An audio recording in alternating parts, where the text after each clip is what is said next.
स्वागत है मेरे दोस्त। मुझे बहुत खुशी है कि तुम आज यहाँ हो। जैसा कि हम इस नए साल की शुरुआत एक साथ कर रहे हैं, मैं तुम्हारे साथ कुछ खास साझा करना चाहता हूँ। कुछ ऐसा जो वास्तव में तुम्हारे जीवन को उन तरीकों से बदल सकता है जिसकी तुमने कभी कल्पना भी नहीं की होगी। तुम्हें पता है, कभी कभी सबसे सरल ज्ञान हमारे जीवन पर सबसे गहरा प्रभाव डाल सकता है, और यही वह है जिसे हम बुद्ध की 5 उल्लेखनीय शिक्षाओं के माध्यम से एक साथ तलाशने जा रहे हैं। इससे पहले कि हम आगे बढ़ें, मैं तुम्हें बताना चाहता हूं कि यह कोई और स्व-सहायता मार्गदर्शिका नहीं है। यह तुम्हारे और मेरे बीच दिल से दिल की बातचीत है। मैं यहां इन कालातीत शिक्षाओं को इस तरह से साझा करने आया हूं जो आज, अभी, इस आधुनिक दुनिया में तुम्हारे जीवन से संबंधित हैं, जिसमें हम रहते हैं। मैं तुम्हें सारा के बारे में एक कहानी बताता हूं। मेरी एक दोस्त जिसने इन शिक्षाओं को उस समय खोजा जब उसे इनकी सबसे ज्यादा जरूरत थी। सारा एक ऐसी नौकरी कर रही थी जिसे वह पसंद नहीं करती थी। ऐसे रिश्तों से जूझ रही थी जो खालीपन महसूस कराते थे, और सोचती थी कि क्या जीवन में बस यही सब है। हर सुबह वह भारी महसूस करते हुए उठती थी। अपने नकारात्मक विचारों का भार पत्थरों से भरे बैग की तरह ढोती थी। एक दिन अपनी दादी के अटारी की सफाई करते समय उसे बुद्ध की शिक्षाओं के बारे में एक पुरानी किताब मिली। अब सारा विशेष रूप से आध्यात्मिक या धार्मिक नहीं थी, लेकिन उन पन्नों में सरल ज्ञान के बारे में कुछ ऐसा था जो उसे पसंद आया। जैसे ही उसने इन शिक्षाओं को अपने जीवन में लागू करना शुरू किया, कुछ उल्लेखनीय हुआ। लेकिन हम अपनी यात्रा के दौरान सारा की कहानी पर वापस आएंगे। पहली शिक्षा जो हम तलाशने जा रहे हैं वह कुछ ऐसी है जिसे बुद्ध ने अभी की शक्ति कहा है। आप देखिए, हम में से ज्यादातर लोग अपना जीवन या तो अतीत में जीते हैं या भविष्य की चिंता करते हैं।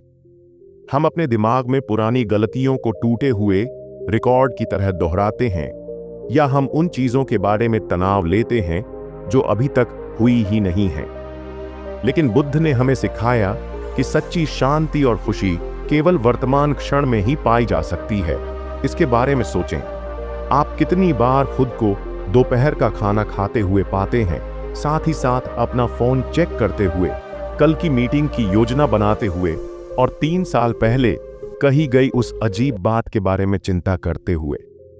हम शायद ही कभी अपने जीवन में पूरी तरह से मौजूद होते हैं, लेकिन यहाँ एक खूबसूरत बात है। आप इसे अभी से शुरू करके बदल सकते हैं। सारा ने हर सुबह सिर्फ 5 मिनट पूरी तरह से मौजूद रहकर इस सरल शिक्षा का अभ्यास करना शुरू किया।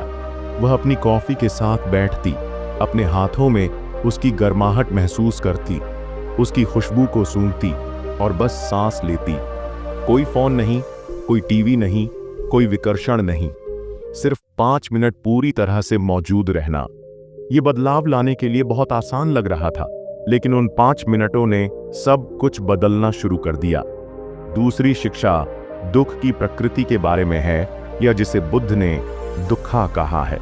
अब उस आकर्षक शब्द से खुद को डराए नहीं। इसका सीधा सा मतलब है कि दुख हमारी उन चीजों के प्रति आसक्ति से आता है जो वे नहीं है। जब हम वास्तविकता का विरोध करते हैं, जब हम जो है उसके खिलाफ लड़ते हैं, तो हम पीड़ित होते हैं। मैं आपको एक उदाहरण देता हूं। उन बरसात के दिनों को याद करें जब आपने बाहर जाने की योजना बनाई थी। आपकी कितनी पीड़ा बारिश से आई थी, और कितनी आपके इसके प्रतिरोध से। बारिश तो बस बारिश है। यह बारिश के बारे में हमारे विचार हैं जो हमारे दुख का कारण बनते हैं। सारा ने यह सबक काम के एक विशेष रूप से चुनौतीपूर्ण समय के दौरान सीखा। उसकी कंपनी बदलावों से गुजर रही थी और सब कुछ अनिश्चित लग रहा था। पहले तो उसे बहुत तकलीफ हुई, लगातार सोचती रही, ऐसा नहीं होना चाहिए और चीजें अलग होनी चाहिए। लेकिन जब उसने वास्तविकता को वैसे ही स्वीकार करना शुरू किया जैसा वह थी, तो कुछ बदल गया। बदलावों के खिलाफ लड़ने के बजाय उसने खुद से पूछना शुरू किया, ये बदलाव क्या अवसर ला सकते हैं। तीसरी शिक्षा करुणा के बारे में है, जो आत्म करुणा से शुरू होती है। बुद्ध ने सिखाया कि करुणा के बिना ज्ञान अधूरा है। लेकिन यहाँ एक समस्या है। हम में से ज्यादातर लोगों को खुद के बजाय दूसरों के प्रति करुणा दिखाना ज्यादा आसान लगता है। हम अक्सर अपने सबसे कठोर आलोचक होते हैं, है ना? सारा हर छोटी छोटी गलती के लिए खुद को कोसती थी। अगर वह काम पर कोई गलती करती तो वह खुद को मानसिक रूप से दंडित करने में कई दिन बिताती। परिचित लगता है? लेकिन बुद्ध की शिक्षा के जरिए उसने खुद के साथ वैसा ही व्यवहार करना सीखा जैसा वह किसी प्रिय मित्र के साथ करती।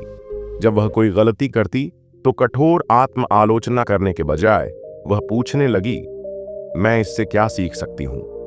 मैं कैसे आगे बढ़ सकती हूँ? यह हमें चौथी शिक्षा की ओर ले जाता है, विचारों की शक्ति। बुद्ध ने कहा, हम अपने विचारों से आकार लेते हैं। हम वही बनते हैं जो हम सोचते हैं। यह सिर्फ प्राचीन ज्ञान नहीं है। आधुनिक विज्ञान अब साबित कर रहा है कि कैसे हमारे विचार सचमुच हमारे मस्तिष्क की संरचना को आकार देते हैं और हमारी वास्तविकता को प्रभावित करते हैं। अपने दिमाग को एक बगीचे की तरह समझें। आपके विचार वे बीज हैं जो आप बोते हैं। यदि आप संदेह, भय और नकारात्मकता के बीज बोते हैं तो वही उगेंगे। लेकिन यदि आप आशा, संभावना और सकारात्मक कार्रवाई के बीज बोते हैं तो आपका बगीचा अवसर और विकास के साथ खिल उठेगा। सारा ने इस अभ्यास के साथ छोटी शुरुआत की।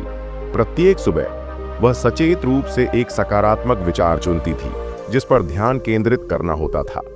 सोमवार को यह हो सकता है, मैं जो कुछ भी मेरे रास्ते में आता है उसे संभालने में सक्षम हूं। मंगलवार को मैं बाधाओं के बजाय अवसरों को देखना चुनती हूं। ये केवल खाली पुष्टि नहीं थे, वे बीज थे जो वह अपने मानसिक बगीचे में बो रही थी। पांचवीं और अंतिम शिक्षा नश्वरता के बारे में है। सब कुछ बदलता है। यह जीवन के एकमात्र स्थिरांकों में से एक है। लेकिन इसे कुछ डरावना मानने के बजाय बुद्ध ने हमें इसे मुक्तिदायक के रूप में देखना सिखाया। यदि सब कुछ बदल जाता है तो कुछ भी स्थिर नहीं है। आपके वर्तमान संघर्ष, चुनौतियां और सीमाएं तब तक स्थायी नहीं हैं जब तक आप उन्हें स्थायी नहीं मानते। सारा के लिए यह शिक्षा तब कारगर साबित हुई जब वह अपने करियर के एक बड़े फैसले का सामना कर रही थी। बदलाव के विचार ने उसे भयभीत कर दिया जब तक कि उसे एहसास नहीं हुआ कि बदलाव हो रहा है, चाहे वह इसे चुने या नहीं। एकमात्र सवाल यह था कि क्या वह उस बदलाव में सक्रिय भागीदार होगी या निष्क्रिय पर्यवेक्षक। अब मैं आपको बताता हूं कि सारा की कहानी कैसे विकसित हुई। याद है कि कैसे उसने हर सुबह सिर्फ 5 मिनट की उपस्थिति से शुरुआत की थी। खैर, उन 5 मिनटों ने उसके जीवन के अन्य क्षेत्रों में विस्तार करना शुरू कर दिया। उसने उन चीजों को नोटिस करना शुरू कर दिया जिन्हें उसने पहले कभी नहीं देखा था। अवसर, संभावनाएं और कनेक्शन जो हमेशा से मौजूद थे, लेकिन उसके नकारात्मक विचार पैटर्न के पीछे छिपे हुए थे। उसने उन नौकरियों के लिए आवेदन करना शुरू कर दिया जो पहले उसकी पहुंच से बाहर लगती थीं। उसने सतही स्तर की छोटी छोटी बातों में रहने के बजाय लोगों के साथ गहरी बातचीत करना शुरू कर दिया। उसने डांस क्लास भी लेना शुरू कर दिया, कुछ ऐसा जो वह हमेशा से करना चाहती थी, लेकिन कोशिश करने के लिए बहुत आत्मचेतन थी। बदलाव रातों रात नहीं हुए। अभी भी मुश्किल दिन थे, संदेह के क्षण थे और ऐसे समय थे जब पुराने विचार पैटर्न हावी होने की कोशिश करते थे। लेकिन कुछ बुनियादी बदलाव हुए थे। अब उसके पास उपकरण थे, ये 5 शिक्षाएं, अपने मन के साथ काम करने के बजाय उसके द्वारा नियंत्रित होने के लिए। 1 साल के भीतर सारा एक नई भूमिका में चली गई जो उसके जुनून के साथ संरेखित थी। उसने गहरे, अधिक सार्थक रिश्ते बनाए। सबसे महत्वपूर्ण बात यह है कि उसने खुद के साथ एक नया रिश्ता विकसित किया था जो करुणा, समझ और विकास पर आधारित था। आप सोच रहे होंगे, यह सारा के लिए बहुत बढ़िया है, लेकिन मेरी स्थिति अलग है। और आप सही हैं, आपकी यात्रा अद्वितीय रूप से आपकी होगी। लेकिन ये शिक्षाएं सार्वभौमिक हैं। वे इसलिए काम नहीं करती क्योंकि वे जादुई समाधान हैं, बल्कि इसलिए क्योंकि वे इस बारे में मौलिक सत्य से मेल खाती हैं कि हमारा दिमाग कैसे काम करता है और हम उनके साथ अधिक प्रभावी ढंग से कैसे काम कर सकते हैं। आइए बात करते हैं कि आप आज से ही इन शिक्षाओं को अपने जीवन में कैसे लागू करना शुरू कर सकते हैं। याद रखें, हम पूर्णता के लिए लक्ष्य नहीं बना रहे हैं, हम प्रगति के लिए लक्ष्य बना रहे हैं। सही दिशा में उठाया गया सबसे छोटा कदम भी एक कदम आगे की ओर ही है। सबसे पहले 5 मिनट की उपस्थिति का अभ्यास करें। यह कॉफी के साथ ही नहीं होना चाहिए, यह कुछ भी हो सकता है। मुख्य बात यह है कि आप जो भी कर रहे हैं उसमें पूरी तरह से मौजूद रहें। संवेदनाओं, ध्वनियों, भावनाओं पर ध्यान दें। जब आपका मन भटकता है और भटकेगा तो उसे धीरे से वर्तमान क्षण में वापस लाएं। इसके बाद जो है उसके प्रति अपने प्रतिरोध पर ध्यान देना शुरू करें। जब आप खुद को यह सोचते हुए पाते हैं कि ऐसा नहीं होना चाहिए या चीजें अलग होनी चाहिए, तो रुकें, एक सांस लें, खुद से पूछें, क्या मैं इस पल को ठीक वैसे ही स्वीकार कर सकता हूं जैसा कि यह है। इसका मतलब यह नहीं है कि आप चीजों को बदलने के लिए कार्रवाई नहीं कर सकते। इसका मतलब यह है कि आप प्रतिरोध के माध्यम से अनावश्यक पीड़ा नहीं बढ़ा रहे हैं। आत्मकरुणा का अभ्यास करें। जब आप कोई गलती करते हैं या किसी बाधा का सामना करते हैं तो अपने आप से ऐसे बात करें जैसे आप किसी अच्छे दोस्त से करते हैं। कठोर आलोचना के बजाय खुद को समझ और समर्थन प्रदान करें। याद रखें, खुद के प्रति दयालु होना कमजोरी नहीं है, यह बुद्धिमत्ता है। अपने विचारों के पैटर्न पर ध्यान देना शुरू करें। आप अपने मानसिक बगीचे में किस तरह के बीज बो रहे हैं। आपको सकारात्मक सोच को मजबूर करने की जरूरत नहीं है, बस अपने विचारों के बारे में जागरूक होकर शुरुआत करें। जब आप नकारात्मक पैटर्न देखते हैं तो धीरे धीरे अपना ध्यान अधिक रचनात्मक विचारों की ओर मोड़ें। अंत में, जीवन के एक स्वाभाविक हिस्से के रूप में परिवर्तन को अपनाएं। जब आप अटके हुए या सीमित महसूस करते हैं तो अपने आप को याद दिलाएं कि सब कुछ अस्थायी है। यह चुनौती, यह भावना, यह स्थिति, यह बदल जाएगी। आपके पास अपनी पसंद और कार्यों के माध्यम से उस परिवर्तन की दिशा को प्रभावित करने की शक्ति है। आप सोच रहे होंगे कि परिणाम देखने में कितना समय लगेगा। ईमानदार जवाब यह है कि यह हर किसी के लिए अलग अलग होता है। कुछ लोग कुछ दिनों के भीतर अपने दृष्टिकोण में बदलाव देखते हैं, जबकि अन्य के लिए यह एक अधिक क्रमिक प्रक्रिया है। कुंजी स्थिरता और धैर्य है। याद रखें, आप केवल नई जानकारी नहीं सीख रहे हैं, आप सोच के उन पैटर्न को फिर से जोड़ रहे हैं जो शायद सालों से बने हुए हैं। मैं आपके साथ एक और कहानी साझा करना चाहता हूं, इस बार माइकल के बारे में, जो सारा का एक सहकर्मी था, जो उसमें आए बदलावों से प्रेरित था। माइकल अपने भविष्य को लेकर अत्यधिक चिंता से जूझ रहा था। उसका अपना खुद का व्यवसाय शुरू करने का सपना था, लेकिन असफलता के डर से वह पंगु हो गया था।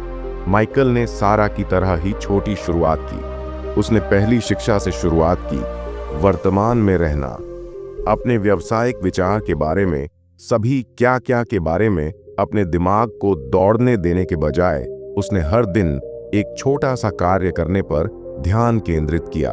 उस कार्य के लिए पूरी तरह से मौजूद रहा। उसने अपने डर से लड़ने के बजाय उसे स्वीकार करके दूसरी शिक्षा का अभ्यास किया। खुद से यह कहने के बजाय कि उसे डरना नहीं चाहिए, उसने आगे बढ़ते हुए अपने डर को स्वीकार किया। हाँ, मुझे डर लग रहा है और मैं यह छोटा सा कदम वैसे भी उठाने जा रहा हूँ। तीसरी शिक्षा, करुणा, ने उसे जीवन में तेजी से आगे न बढ़ने या आगे न बढ़ने के लिए खुद को कोसना बंद करने में मदद की। उसने अपनी यात्रा की सराहना करना शुरू कर दिया, जिसमें उसके सभी चक्कर और देरी शामिल थीं। चौथी शिक्षा के माध्यम से उसने यह देखना शुरू किया कि कैसे उसके विचार उसकी वास्तविकता का निर्माण कर रहे थे। जब वह खुद को यह सोचते हुए पाता कि मैं तैयार नहीं हूं या मैं पर्याप्त अच्छा नहीं हूं, तो वह रुक जाता और पूछता, क्या यह विचार मेरे विकास में सहायक है? और अंत में अनित्यता के बारे में शिक्षा ने उसे यह देखने में मदद की कि उसकी वर्तमान स्थिति तब तक स्थायी नहीं थी जब तक कि वह इसे ऐसे ही रखना न चाहे। इससे उसे छोटे छोटे बदलाव करने की हिम्मत मिली, यह जानते हुए कि भले ही चीजें योजना के अनुसार ठीक से काम न करें, लेकिन वह भी अस्थायी होगा। 6 महीने के भीतर माइकल ने अपनी नौकरी करते हुए एक छोटा सा साइड बिजनेस शुरू कर दिया था। यह सही नहीं था और इसमें बहुत सारी चुनौतियां थीं, लेकिन वह डर में फंसे रहने के बजाय आगे बढ़ रहा था। इन शिक्षाओं की खूबसूरती यह है कि वे एक साथ काम करती हैं, एक दूसरे का समर्थन और सुदृढ़ीकरण करती हैं। जब आप वर्तमान में होते हैं तो आप अपने विचारों को अधिक नोटिस करने में सक्षम होते हैं। जब आप अपने विचारों को नोटिस करते हैं तो आप अधिक दयालु लोगों को चुन सकते हैं। जब आप खुद के प्रति दयालु होते हैं तो आप बदलाव को अपनाने में अधिक सक्षम होते हैं, और जब आप बदलाव को अपनाते हैं तो मौजूद रहना आसान हो जाता है। जैसे जैसे हम साथ में बिताए अपने समय के अंत के करीब पहुंच रहे हैं, मैं आपके साथ कुछ निजी बातें साझा करना चाहता हूं। इन शिक्षाओं ने मेरे जीवन को अनगिनत तरीकों से बदल दिया है। आपकी तरह मैंने भी एक संशयवादी के रूप में शुरुआत की। मुझे आश्चर्य हुआ कि क्या प्राचीन ज्ञान वास्तव में हमारी आधुनिक दुनिया में इसकी सभी जटिलताओं और चुनौतियों के साथ लागू हो सकता है। लेकिन मैंने पाया है कि ये शिक्षाएं पहले से कहीं ज्यादा प्रासंगिक हैं। एक ऐसी दुनिया में जो अक्सर अव्यवस्थित और भारी लगती है, ये सरल सिद्धांत हमें स्पष्टता, शांति और उद्देश्य खोजने में मदद कर सकते हैं। आप सोच रहे होंगे कि इन शिक्षाओं को अपने दैनिक जीवन में याद रखने और लागू करने का सबसे अच्छा तरीका क्या है। यहाँ मेरा सुझाव है, एक ही बार में सब कुछ लागू करने की कोशिश न करें। एक ऐसी शिक्षा चुनें जो अभी आपके साथ सबसे ज्यादा गूंजती हो। शायद यह वर्तमान में रहना हो, या अपने विचारों पर नजर रखना हो, या आत्म करुणा का अभ्यास करना हो। वहीं से शुरुआत करें। हर सुबह एक सरल इरादा निर्धारित करें। यह इतना सरल हो सकता है जैसे आज मैं तब नोटिस करूंगा जब मैं मौजूद नहीं रहूंगा, या आज मैं खुद के प्रति दयालु रहूंगा। अगर इससे मदद मिलती है तो इसे लिख लें। फिर जैसे जैसे आप अपना दिन गुजारते हैं, उस इरादे को अमल में लाने के लिए छोटे छोटे अवसरों की तलाश करें। सारा की कहानी याद है? उसने हर सुबह सिर्फ 5 मिनट की मौजूदगी से शुरुआत की। माइकल ने हर दिन सिर्फ एक छोटी सी कार्रवाई से शुरुआत की। ये छोटे छोटे कदम उनके जीवन में बहुत बड़े बदलाव लेकर आए, और आपके साथ भी ऐसा ही हो सकता है। इस यात्रा को जजमेंट के बजाय जिज्ञासा के साथ आगे बढ़ाना महत्वपूर्ण है। ऐसे दिन होंगे जब यह आसान और स्वाभाविक लगेगा, और ऐसे दिन भी होंगे जब यह असंभव लगेगा। दोनों ही बिल्कुल सामान्य हैं। जो मायने रखता है वह है इन शिक्षाओं पर वापस आने की आपकी इच्छा, अभ्यास करते रहना, बढ़ते रहना। जैसे जैसे हम समापन की ओर बढ़ रहे हैं, मैं आपको कुछ महत्वपूर्ण बताना चाहता हूँ। इस यात्रा को शुरू करने के लिए आपके पास पहले से ही वह सब कुछ है जो आपको चाहिए। आपको किसी विशेष उपकरण, ज्ञान या परिस्थितियों की आवश्यकता नहीं है। आपको बस वहीं से शुरू करने की इच्छा शक्ति की आवश्यकता है जहां आप हैं, जो आपके पास है अभी। इन शिक्षाओं को अपने जीवन के टूलकिट में उपकरण के रूप में सोचें। जब भी आपको उनकी आवश्यकता होती है, वे हमेशा मौजूद रहते हैं। जो भी चुनौतियां या अवसर आपके सामने आते हैं, उन्हें नेविगेट करने में आपकी मदद करने के लिए तैयार रहते हैं। उन्हें अपने जीवन, अपनी परिस्थितियों, अपनी आवश्यकताओं के अनुसार उपयोग करें। याद रखें, यह एक अलग व्यक्ति बनने के बारे में नहीं है। यह आपके भीतर पहले से मौजूद ज्ञान, शक्ति और क्षमता को उजागर करने के बारे में है। ये शिक्षाएं केवल आपके पास पहले से मौजूद चीजों तक पहुंचने में आपकी मदद करने के लिए मार्गदर्शक हैं। जैसे जैसे आप इस नए साल में आगे बढ़ते हैं, जान लें कि आप इस यात्रा में अकेले नहीं हैं। हर व्यक्ति जिसने कभी इन शिक्षाओं का अभ्यास किया है, बुद्ध से लेकर हमारे आधुनिक समय में सारा और माइकल तक, ने ठीक वहीं से शुरुआत की है जहां आप अभी हैं। एक कदम, चीजों को अलग तरह से देखने का चुनाव करने के एक पल के साथ गहरी सांस लें। इस पल की संभावनाओं को महसूस करें। आप यहां मौजूद होने मात्र से, इन शिक्षाओं को तलाशने के लिए तैयार होने मात्र से ही पहले से ही इस मार्ग पर हैं। भरोसा रखें कि इन सिद्धांतों को लागू करने में आपके द्वारा उठाया गया प्रत्येक छोटा कदम आपको उस जीवन के करीब ले जाएगा जिसे आप बनाना चाहते हैं। मेरे साथ इस समय को साझा करने के लिए धन्यवाद। आशा है कि ये शिक्षाएं आपकी यात्रा में आपकी अच्छी तरह से मदद करेंगी और आपको उन्हें जीने से मिलने वाली शांति, उद्देश्य और खुशी मिलेगी।